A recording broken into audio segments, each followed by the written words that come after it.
Bienvenue sur la chaîne du Traqueur de livres. Salut et bienvenue sur la chaîne du Traqueur de livres. Aujourd'hui, on va parler d'un thriller dur, âme sensible, s'abstenir.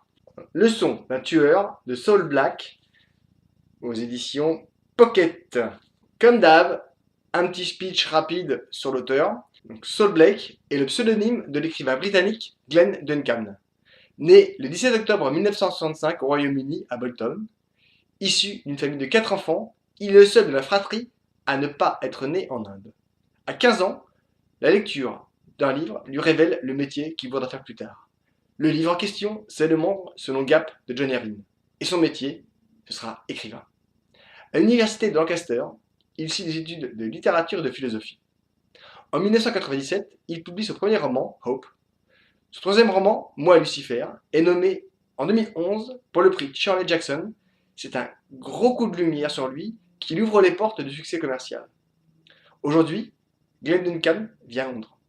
Ses romans, Hope, 1997, Love Remain, 2000, Hi Lucifer, 2002, Weather Cook, en 2003, Death of the Ordinary Man, 2004, The Bloodstone Paper, 2006, A Day of Night, A Day, en 2009, The Lost Werewolf, de Loup-Garou, Tallulah Rising, By Blood We Live, en 2014, Rite de sang en français, The Killing Linson, en français, Le son d'un tueur, et Love Murder, Valerie Hart, le deuxième roman avec Valerie Hart.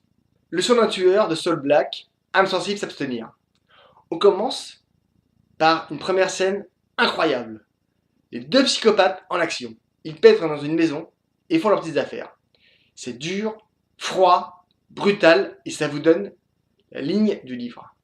Ça vous permet par la même occasion d'entrer dans l'univers de ces deux affreux en question. Pendant qu'ils pratiquent leur vidonie, ils en oublient une très jeune fille.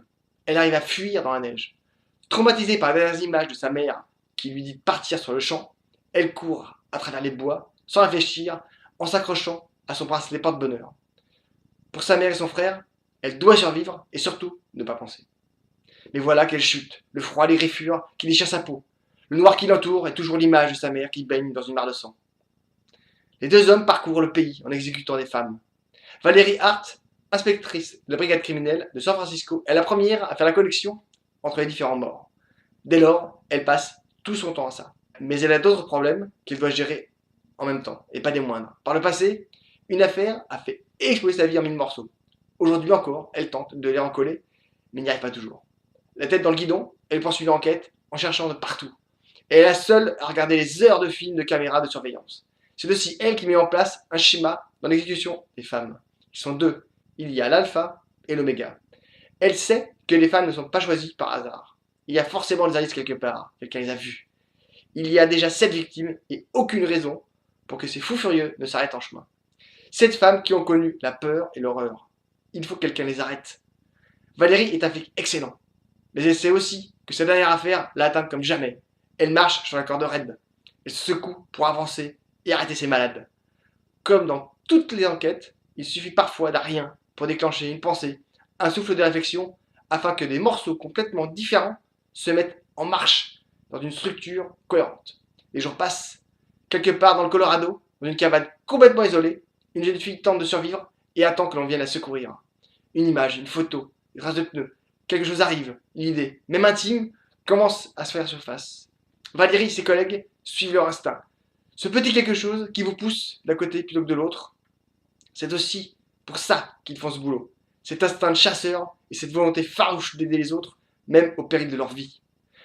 Un polar brut de décoffrage, l'auteur nous plonge dans le bain dès les premières lignes et une histoire sanglante. En passant d'un personnage à un autre, il nous permet de nous mettre dans les situations de chacun, ce qui nous fait coller à l'histoire dans un réalisme brutal. Autant vous dire que les moments où on se trouve avec les affreux, on a froid dans le dos. L'auteur s'autorise à peu près tout. Attention, chaud le vent, ça saigne, c'est flippant et gore. Saul Black décide de mettre l'héroïne dans une situation plus que limite. Ce n'est pas nécessairement le type de personnage que je préfère parce que beaucoup d'auteurs l'utilisent. Malgré tout, on s'attache à cette inspectrice qui, malgré ses démons, se plonge à corps perdu dans cette affaire. Petit bémol, certains personnages n'apportent pas grand chose à l'histoire, En faisant des allers-retours fréquents entre les personnages, on a tendance à parfois s'en mêler des crayons, mais là encore, la structure de l'écriture et les chapitres courts donnent de la vitesse à l'histoire et une vraie précipitation derrière.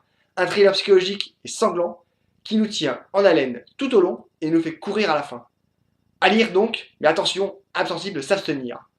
Likez, commentez, partagez, parlez entre de vous, mangez les chouquettes, abonnez-vous, à bientôt, au revoir. Leçon d'un tueur de Saul Black, édition Pocket.